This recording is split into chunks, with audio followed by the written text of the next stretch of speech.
friend, my name is Shoaib Akhtar and I have completed BTech Computer Science. After that, I am searching a job and one of my friend he joined the Evision and he got the place. He suggests me Evision is a good platform. He provide the internship after it give the call MNC's companies. And during the internship, I have learned more topics, virtualization and CCNA and cloud and Office 365 I have learned. After that, I got placed FIDELIS in 2.8 LPA.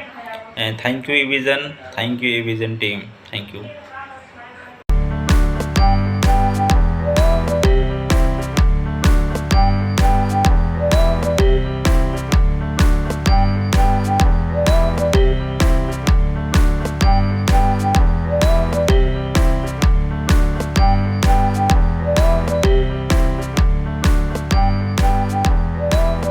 Thank you, Evision.